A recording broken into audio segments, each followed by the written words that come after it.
இன்றைய வேத வசனம் மத்தேயு 26:41. நீங்கள் சோதனைக்குட்படாதபடிக்கு விழித்திருந்து ஜெபம் பண்ணுங்கள்.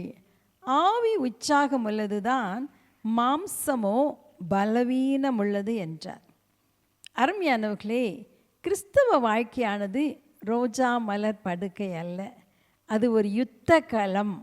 ரட்சிக்கப்பட்ட உடனே உலகம், பிசாசு, பாவம், மாம்சம் ஆகிய சத்துருக்களோடு நாம் யுத்தம் செய்து கொண்டே இருக்கணும். டிஎல் மூடின்னு ஒரு பெரிய எழுப்புதல் பிரசங்கியார் இருந்தார்.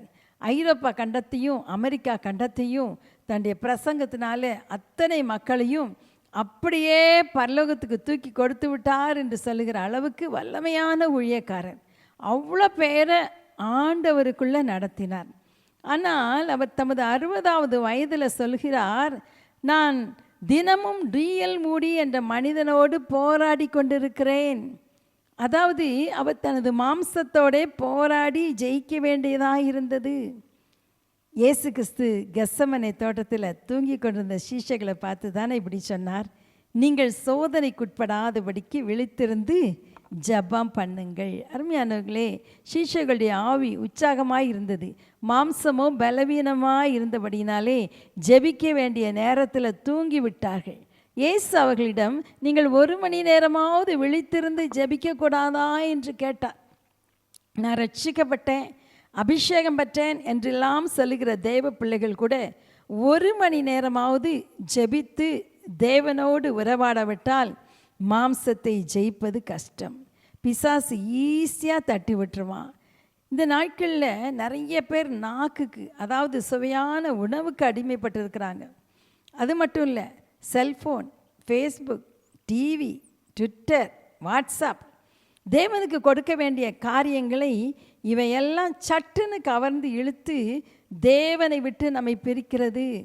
தேவனோடு செலவிட வேண்டிய நேரங்களை, வேதம் வாசித்து ஜெபிக்கிற நேரங்களை தந்திரமாக பிசாசு கொன்று விடுகிறான்.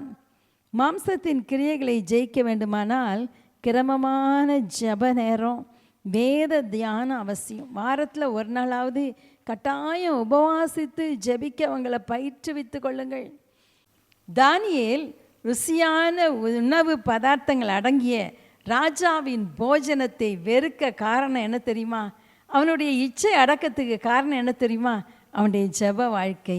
அன்பானவர்களே, நாமும் நமது மாம்சத்தை ஜெயித்து வெற்றி வாழ்க்கை வாழ ஒழுங்கான ஜெப ஜீவியம், வேத வாசிப்பு, இவற்றுக்கு நம்மை பயிற்றுவிப்போமா?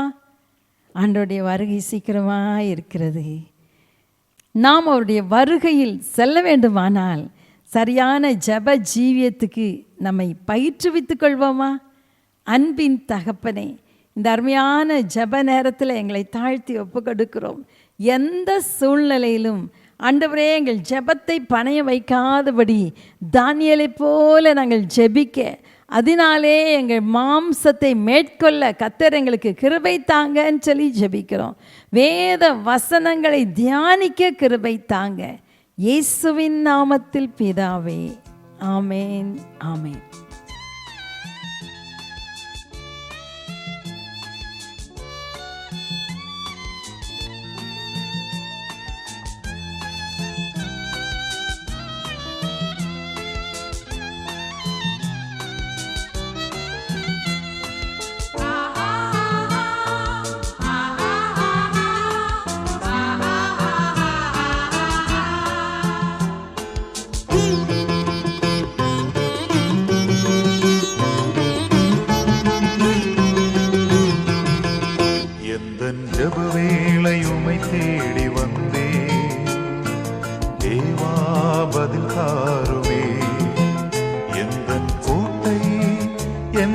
தஞ்சம் நீரே, உம்மை நான் நாடி வந்தே.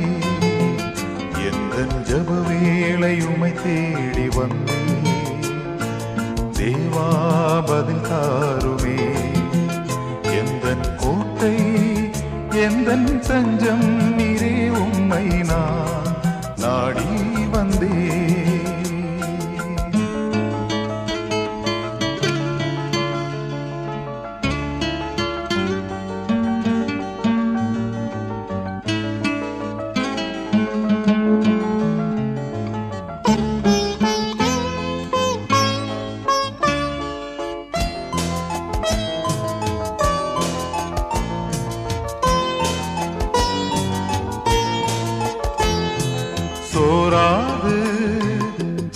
ஜெபித்திட ஜபாவி வரம் தாருமே, தடையாவும் அகற்றிடுமே.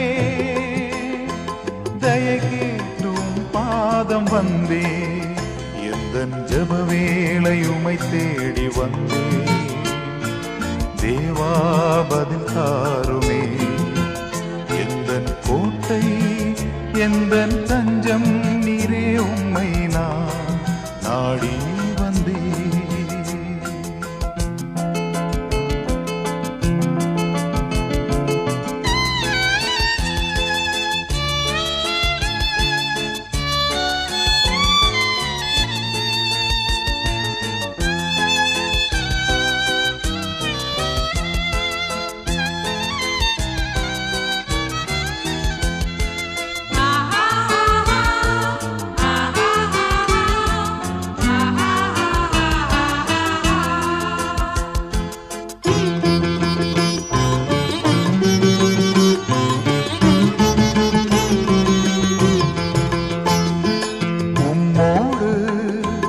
என்னாலும் உறவாட அருள் செய்யுமே.